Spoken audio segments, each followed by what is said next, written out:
পাকিস্তানের দিনের আলোয় গুলি এবং নিশানায়কে ভারতের মোস্ট ওয়ান্টেড জঙ্গি।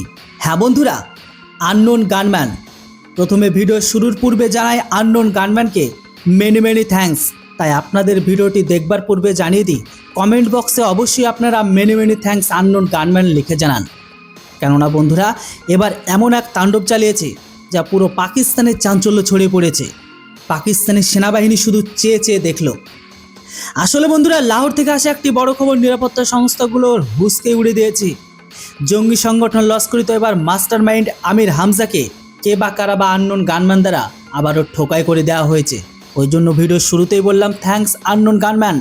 যাই হোক, রিপোর্টস অনুযায়ী হামলাটি হয়েছে লাহোর শহরের একটি নিউজ চ্যানেলের বাইরে। যেখানে আমির হামজা উপস্থিত ছিল, তখনই হঠাৎ এক অজ্ঞাত আননোন গানম্যান এসে এলোপাথারি গুলি করে তাকে সফলভাবে নরকের দরজায় বা 72 হুড়ে পাঠিয়ে দেয়। গুলি সরাসরি আমির হামজার গায়ে লাগে, এমনকি সে ঘটনাস্থলে লুটিয়ে পড়ে। হামলার পরপরই তাকে হাসপাতালে নিয়ে যাওয়া হয়, যেখানে তার আশঙ্কাজনক অবস্থায় উদ্ধার করা হলেও সেখানে সে সফলভাবে 72 হুড় প্রাপ্ত হয়। ইন্ডিয়া টুডের সূত্র অনুযায়ী তার জীবন তখনও সংকটের মুখে ছিল। চলুন এবার জেনে নেওয়া যাক যে কে এই আমির হামজা, যাকে পাকিস্তানের লাহোরে ঢুকে আননোন গানম্যান গুলি করল। আসলে সে কোনো সাধারণ জঙ্গি ছিল না, সে কোনো শান্তির বাণী বহনকারী ব্যক্তি ছিল না, সে ছিল ভারতের মোস্ট ওয়ান্টেড শোরের বাচ্চা।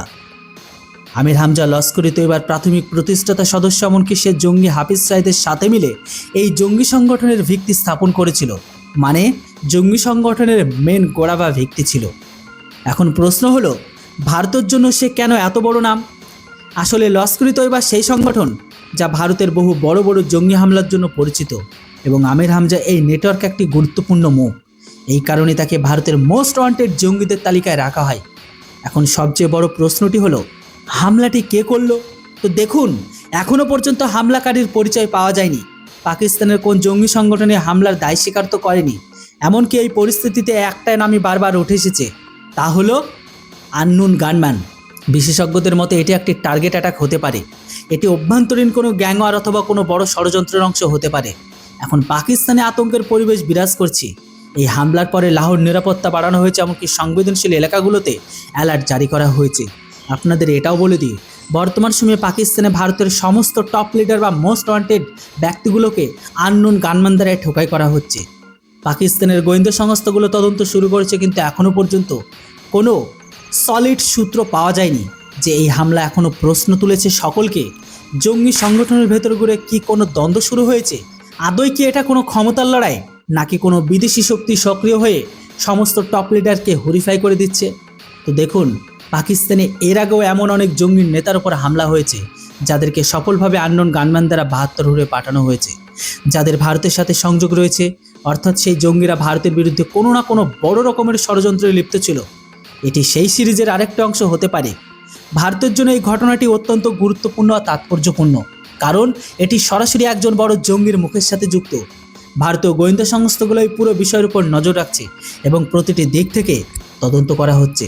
এমন পরিস্থিতিতে যদি আমির হামজা এই হামলায় মারা যায়, তবে লস্করি তৈবার কাঠামোতে বড় প্রভাব পড়বে এবং তাদের নেটওয়ার্কের মেরুদণ্ড ভেঙে যাবে। কিন্তু শেষ পর্যন্ত যদি খবর আসে এই মারা যাওয়া হামজা বেঁচে গেছে, তবে পাকিস্তানের নিরাপত্তা আরও জঙ্গিদের সুরক্ষা দেবে। আর এর জীবন্ত উদাহরণ হলো এই জঙ্গি যাকে গুলি করা হয়েছে। সব মিলিয়ে পাকিস্তানের লাহোরে হওয়া এই হামলাটি কেবল একটি গোলাগুলি নয়, বরং এটি একটি বড় ইঙ্গিত যে জঙ্গি নেটওয়ার্কের ভেতরে কিছু বড় ঘটনা অবশ্যই ঘটছে। কেননা আননোন গানম্যান যেভাবে এদেরকে আগুন জ্বালিয়ে ঠোকাই করছে, তার আজ এখন পুরো পাকিস্তানে লাগছে, এবং এই কারণেই পুরো বিশ্বের নজর এখন পাকিস্তানের ওপর। এখন আননোন গানম্যান নিয়ে আপনার কি মতামত? কমেন্ট করে অবশ্যই এরপর লিখে জানান। Thanks for watching.